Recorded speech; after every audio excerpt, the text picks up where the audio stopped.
Hello, my friends. I'm Kimberly Foster, owner and operator of Chucket Organizing and Move Management. In this video, I'm going to talk to you about managing emotional attachments. I'll share 4 of my favorite questions to ask yourself when you're sorting through sentimental items. At the end, I'll share 6 of my favorite tips that I personally used to get through it without exploding or imploding. If you're like most people, you have or have been entrusted to items of significant sentimental value. And I bet you're thinking, I'll be damned if I'm going to be getting rid of these. It's understandable because emotional attachments anchor us to the past. Memories of events, people, activities.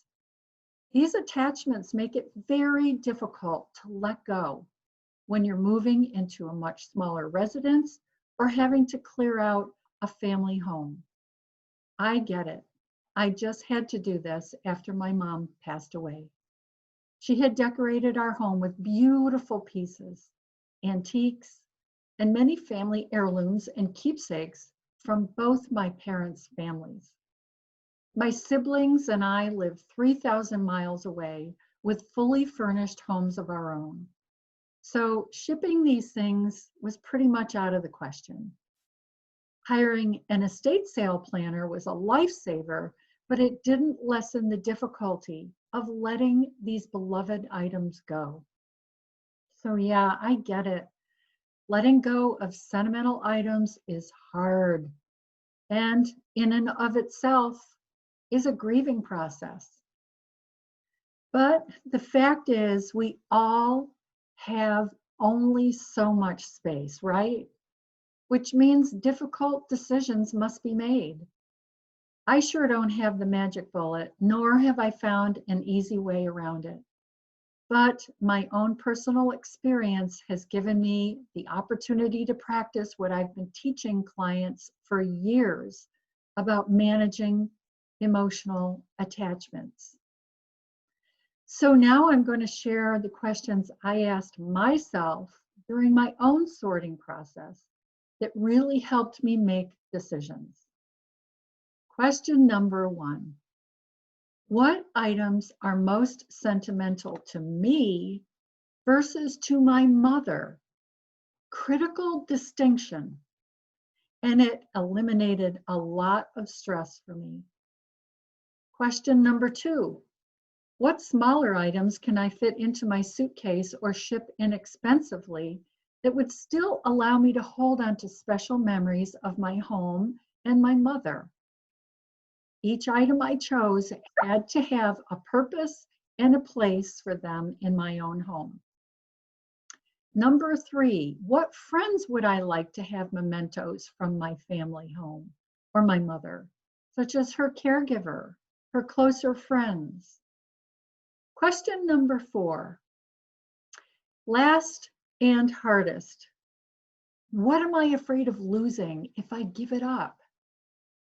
Inside this question is the exploration of a deeper one. Is keeping the physical item really the issue? Or could it actually be about the loss, about wanting to keep the connection to my home and to my mother? For me, it was losing my family home and what that meant to me. Again, another important distinction that I believe leads to a different way of dealing with the emotions.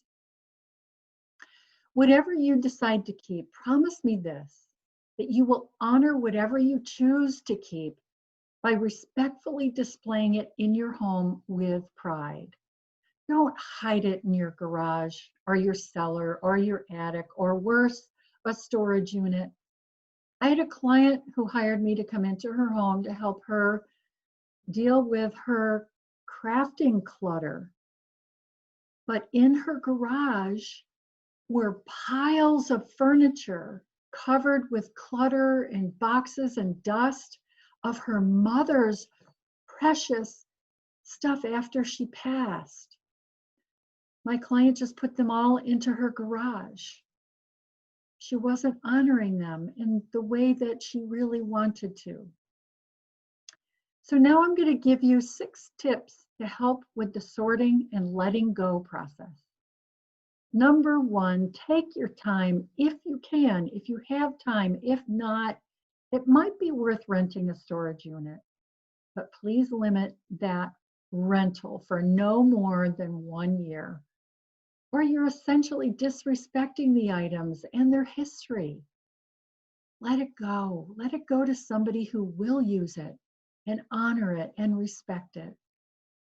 Number 2, after immediate family takes what they want, ask relatives or close family friends what they might like. Keep in mind, they have the same lineage, and some family pieces that you don't care about might be of value to them. I discovered that when I heard from a relative I had never met. It turns out it was my cousin's daughter, and it turns out that she had had a really special relationship with my dad. So there was a family piece there that was connected to my dad and his family, that was also connected to her and her family, her grandmother. So it worked out great that I didn't have to put it in the trash, which would have killed me. And she got something beloved to her. So tip number 3, hire an estate sale planner to manage the sale for you. They know how to do it. They know how to do it swiftly and competently. They also know what things are worth. Okay, speaking of worth, don't expect to get what you think the value is. Why? Because we attach emotional value to items, which doesn't equal what the market will bear. I had a client who had a beloved dining room table. It meant an awful lot to her, and she also had paid a lot of money for it. So she was expecting a big chunk of change from the auctioneer. The reality was nowhere close to what she thought it was worth. Why do you think she was really disappointed? Because she attached a very high emotional value to that table based on the memories that were built around that table. Family Thanksgiving dinners, Christmas dinners, you get the picture, right? The emotional value doesn't equal what the market will bear. Number 4, if you choose to keep something, visualize exactly where in your home you're going to put it. If you can't do that, or you're not willing to get rid of something else to open up space for that new item, let it go.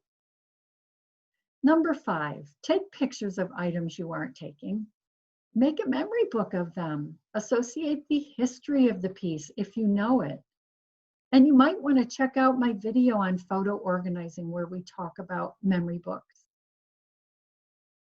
One of my siblings did a video of the entire interior of our home before the estate sale planners took over. And we get to enjoy that now. Number 6, last but not least, take care of yourself. Sorting through sentimental items is exhausting, especially if you're also grieving the loss of a loved one. Drink lots of purified water, get lots of rest and sleep, and eat lots of fresh veggies and fruit. Choose a time of the day to work on it when you can operate on most cylinders. This will help optimize your energy. Stop when your eyes start crossing or your head starts pounding. Take a nap, take a walk, take a large glass of water. Again, sorting through sentimental items is exhausting and self-care is critical. In my next video, I'll be interviewing a personal property appraiser who will share his thoughts on personal property values and the current secondhand market.